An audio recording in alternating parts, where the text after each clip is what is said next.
Okay, so today we are here with Craftswoman, live from Dallas, Texas at Pan-African Connection bookstore. And today we wanted to jump into a little bit of the art and the talent of the Craftswoman. So where did the love come from for turning candle making into a business? The love actually came after I got into the kitchen and started making the candles. I really have never been interested in candles or candle making. I was actually just looking for another business venture. So I thought about making jewelry and different things like that, and all of a sudden candle making came to me, and I wanted to actually buy the candles and resell them. And I was actually working in corporate America, and when I was looking at how much it would cost to buy the candles and resell them, there would be no profit into it. So my coworker behind me saw me looking online and started to ask me questions, and I said, I'm trying to start this, thinking about starting this business, but it's not going to be profitable. And he said, why don't you make the candles? And I was like, I don't know how to make candles. So I just went to the craft store and I made them. I've loved being in the kitchen and making them. It was kind of like I would go into a trance, and I just started to do all these different things, and I would just pass them out to my neighbors, my friends, and ask them what they thought about the candles that I was making, and they said that they were good and I should continue.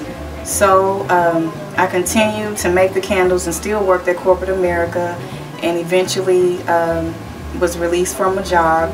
So I was in Atlanta, and I just started to go to different places to sell my candles. And a few years, I think about maybe like after making them for 5 years, I started getting requests from people who wanted to learn how to make the candles. And I was the only one making them, so I couldn't really, you know, produce so many. So I said, okay, well, let me just start teaching people how to make candles. And I got a really good response with that. So I just started making candles for all different type of people. I've been at schools, the libraries, I've taught in public schools, private schools, taught retirement homes. I go to sometimes people's houses to teach them personally how to make candles, whatever type that they want to specialize in.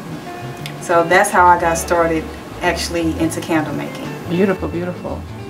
Now, I just wanted to jump to something else. I noticed that your background, you came out of corporate America. Now, was that the impetus for you to get into candles, since you really at first wasn't into candles? So was that whole corporate environment something that you kind of wanted to jump out of and do your own thing? Yes, I'm a licensed nail technician. I've been a nail technician for almost 20 years, and so I wanted to do something besides just working in a salon. So that's why I went to corporate America, and then I thought, oh, you know, this is really not for me. So I really needed the freedom to be creative, because that's just me. Beautiful, beautiful, beautiful. Because that's like our theme here. We speak about, you know, spirituality and business and people going out on their own. So it's also beautiful to see women that are coming out of corporate America to enhance their creativity. Yes. Now, getting back to the candles, can you break down the science of smell? Okay, right. Okay, so the smells, aromatherapy. Aromatherapy is there are different fragrances that alter your consciousness and brings you into a different feeling or an atmosphere. There are certain fragrances that helps you to be calm, to help you to be relaxed, like rosemary, rose, lavender. There's fragrances that will help you to be a little upbeat, like peppermint, or sometimes eucalyptus, that could open up your sinuses. There's so many different type of fragrances. Actually, certain people, it affects them differently. Like patchouli is one fragrance that is very, they call it the hippie fragrance. So people may feel a little more free, and that is also a fragrance that is supposed to bring money to you. You know, help you to attract money.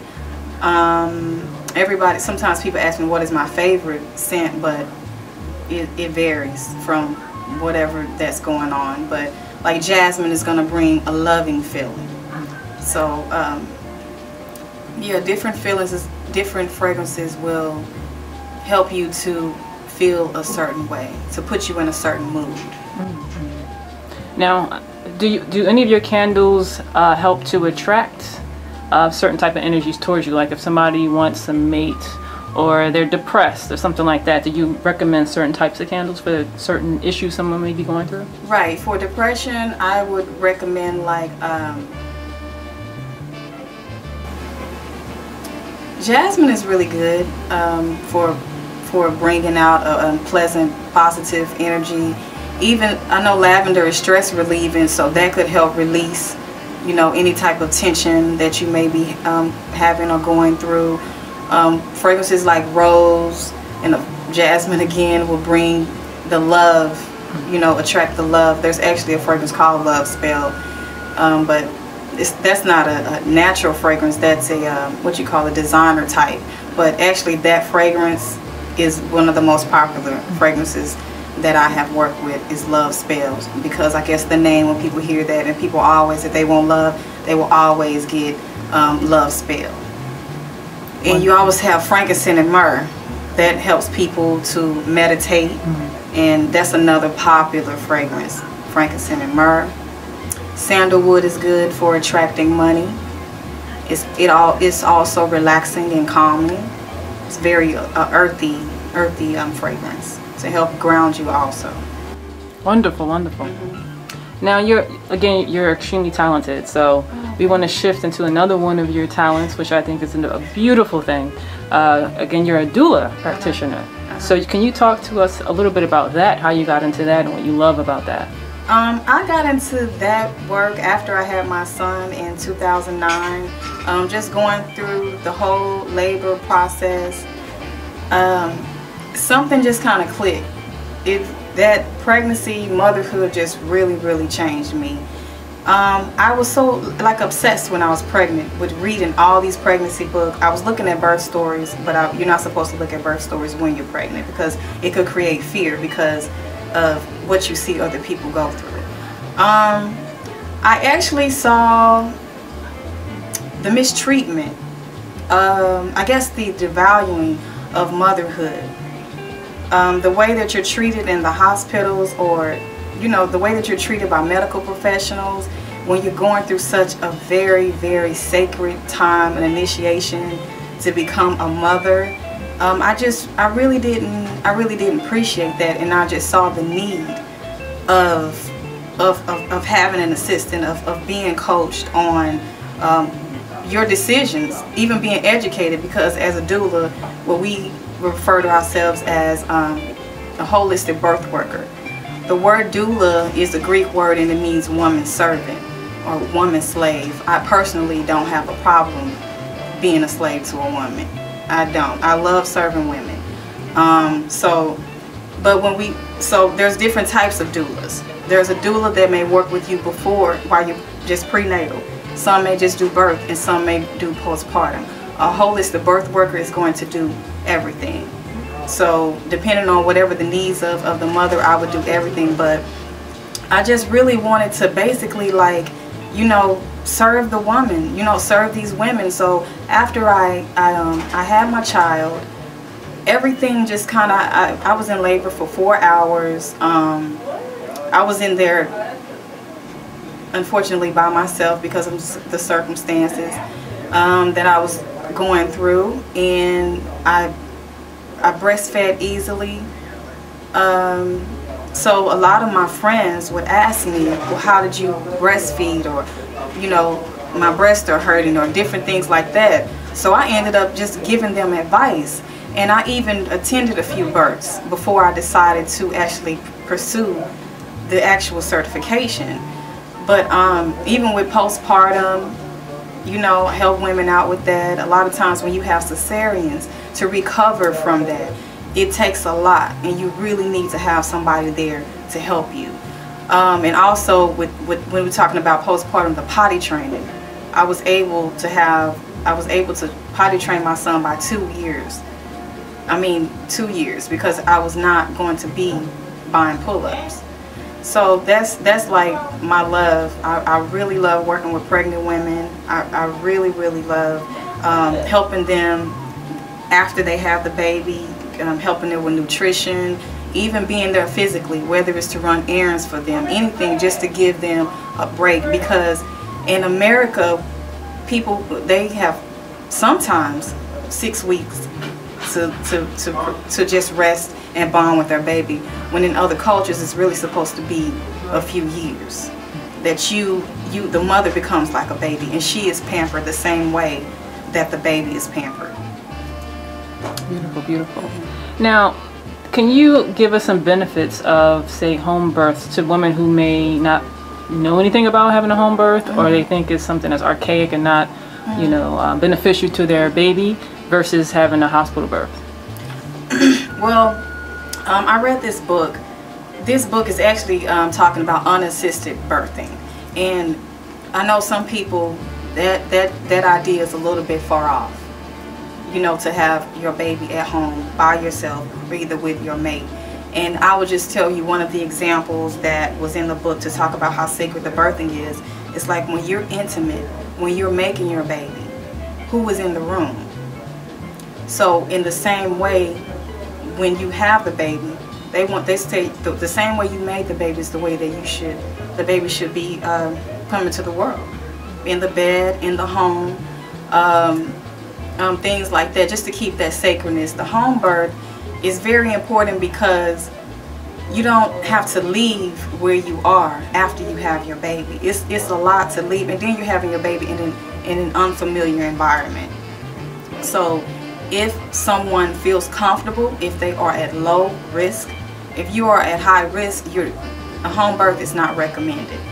So it's best that you have the baby in the hospital with all of the medical intervention. But when you're in the hospital, it's kind of like sometimes you don't really have a right. It's a business, so business is about time and money. So you could be laboring for a few days, and if they're tired, the nurses and doctors are tired of working with you, the next thing to do is to do major surgery, a cesarean. So you're less likely to have to go through intervention when you're in a comfortable state. You know, if you're at home, so many women, it just comes natural. They may go to the bathroom and the baby wants to come through. So you're in such a natural environment, so there will be less pressure, less tension, you know, in more of an easier, quicker, peaceful, nice, loving birth, versus if you have beeps, you're hooked up to a monitor, you have the IV in your arm, you have strangers coming in, looking at your private parts, maybe not being sensitive to your feelings, because being a doula, sometimes we have to see that actually sometimes the pregnant women are actually being abused with rough exams, or not having their request being honored. So I think that being at home, if it's possible, any way possible, would really be the best thing for you and the baby. Now, can you give some advice to, you know, women who are thinking about getting into the birthing industry and they may want to be a doula or a midwife? Like, how would you give them some advice on their first steps? The first steps is to just be with pregnant women. I mean, you can read a lot. You can read a lot of pregnancy books. A lot of books about childbirth preparation, postpartum. Yeah, you can just read a lot and start spending time with pregnant women and offering your assistance to them. Wonderful, wonderful. Now, I wanted to shift again, because again, you have a lot of talents here. Now, can you talk to us about Yoni Steam? Okay, yes. Yoni Steam is an ancient detox method for the vagina, for the reproductive organs. It is actually, it's something that women still do in the islands, apart from, you know, the States. And even some people who come here from the islands and the continent and different places like that, they still continue that tradition. So basically you use the power of the herbs. You use the herbs with hot water, and then the steam does the work. So depending on what situation you may be going through, whether it's after birth, endometriosis, fibroids, PCOS, so much. It helps with hemorrhoids, your kidney, urine, your bladder. Excuse me. It's so beneficial. But actually, the reason why I got into Yoni Steam personally, when I first heard about it, I was like, what is this? Oh, I am so excited about this. And the reason why I got into it actually because of I was molested, and I wanted to heal from that. You know, so because of that creates womb trauma, and also some other things that I had been going through when I was in the womb of my mother. My mother was raped, and so that actually affected me more than I had even realized that, because I didn't even know what happened. So I learned how to steam. I went to Atlanta, and I got involved with the Yoni Steam Institute, and the steam was just awesome. It was just awesome. So I learned how to take care of myself. I went home and I did it again, and it's like every time you do it, you get a different feeling. And it's good to continue to do it, but it's going to flush out everything that's inside. And it's not recommended for pregnant women or anything, but it's very good for postpartum, for after you deliver your baby. And it's actually required, I'm hearing, in certain cultures, that after you have the baby, you have to steam to just release. And sometimes it could also release the placenta. So Yoni steaming is good. To me, it helps me emotionally to connect to myself. And it's the same feeling that you get after a massage, or after a facial, after a sweat lodge. You just feel like it's so relaxing. So I mean, I love the Yoni steam. It's beneficial for women, little girls, from when they start their cycle all the way up to menopause. Even if a woman has had a hysterectomy, they still can benefit from the Yoni steam. Wonderful. That sounds excellent. I definitely want to try it. Now, again, focusing on the womb, being a doula and the Yoni steam. Now, women, of course, that want to get pregnant, sometimes they just think, okay, you just join with someone and you have a baby. But we know that there's a lot more preparation that needs to take place to care for the womb in advance of bringing a baby into the world. Yes. Can you share that wisdom with us, to our young girls and women that are planning to be mothers? Get on the right track. And just to be real,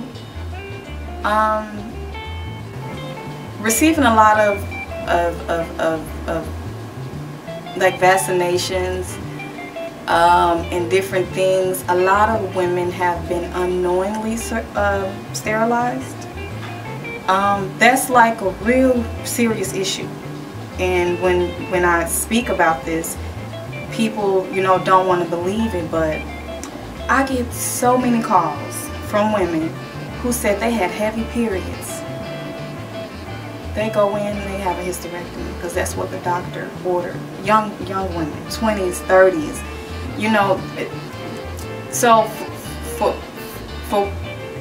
So and a lot of times if you have issues, I've heard people saying that, oh, they had to take out a tube, and then they end up kind of doing something else to the other one. And I've had a lot of people to go to the doctor to get a surgery on just fixing up the tube, taking out the cyst or whatever, and then they have problems conceiving. That's one thing. It's actually, the truth. That's genocide is real. That's just what it is. Population control or whatever. Another thing is the food. The food that we're eating, they don't have seeds in it. So if you're eating food that don't have seeds and have all these different chemicals in it, that's going to affect your womb and affect your ability to conceive. Even cell phones, in your pockets, that affects your sperm count. It's so many things in the air, that affects us as far as reproducing. I believe that there are miracles that nobody can tell you, what's going to happen to your body. So a lot of women, I do work with women who are trying to conceive. So I give them a list of foods that they can eat, exercises like womb yoga, and affirmations, tantra, so many different things. I say be around children, be nice to children, be the mother that you feel that you will want to have. Better yourself. I mean, people, certain cultures believe that the baby choose you. So like, be the one that soul wants to come through. That's the next question I was going to ask. Perfect segue. Now, again, spiritually, again, we're speaking about spirituality and business, connecting it. And you found one of the perfect, you know, occupations that you can do in spirituality and business. Now, the spiritual aspect of the womb, do you believe that our ancestor is returning through us through the womb? Or can you share your perspective on the spiritual aspects of the womb and the power of the womb? I mean, definitely. I believe that you can call forth the spirit of the child that you want to come through you. They choose you. Like some couples will say that I did not even like this man, or I didn't even like this woman. And then after the child is conceived, they separate. And it's kind of like they were just, the soul could have said, I want you and I want you. And, you know, this, I want you to be my mother, I want you to be my father. And so that's kind of like how it happens. It's kind of like a spirit just take over you. And I felt that way when I conceived my child. I immediately knew. I was hearing things. I immediately knew. Like, I could hear everything. So it was definitely, and I knew that I was having a son. I mean, I didn't need to get, I told the person who was doing the sonogram, I know that I'm having a son. I knew this. So I connected, you know, with him. I thanked him for choosing me, you know. So it gets a little deep. Ancestors definitely do return. Wonderful, wonderful. Now, again, it seems like a lot of your services are very holistic. So what would you suggest for somebody who needs a complete healing of the mind, body, and spirit in terms of coming to you for some services? It would depends on, you know, what it is that they're looking for. I definitely recommend a Yoni Steam for any woman, no matter if your health is perfect, if you've never went through any womb trauma, it doesn't matter. I would definitely suggest a Yoni Steam because it's going to detox naturally, not with any side effects if done properly. But I also will give them some affirmations, kind of like in the, I have holistic womb sessions, so it's not like you just get a Yoni Steam. We actually do a consultation and assessment and find out, you know, what's going on with you and what you could do to better your situation, whether it's rubbing on your belly, declaring, you know, what it is that you want. And I also want to say that healing is a process. We have been through a lot, especially melanated women. We have been through a lot. We are a strong force, and in order for the world to change, we have to be healed. And we can, and the world will change, because we can change our men, and then we can change our families, and then that's what will be even better.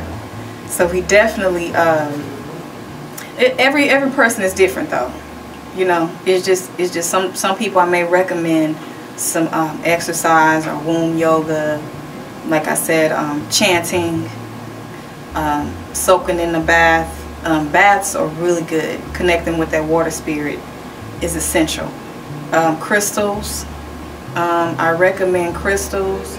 I recommend setting up an altar, a spiritual center in your home. Also definitely dealing with your ancestors. You cannot forget your DNA. You cannot forget the people who were here before you and are the reason why you are here. So I definitely recommend getting into your ancestors and calling forth for them to help you, to give you guidance, to give you wisdom, because that never fails. They will come to you in dreams and whispers and all different type of way, or whatever way that you receive messages. And I know that water is a real good way to get into that yemoya, you know, get into that spirit ocean. Beautiful, beautiful.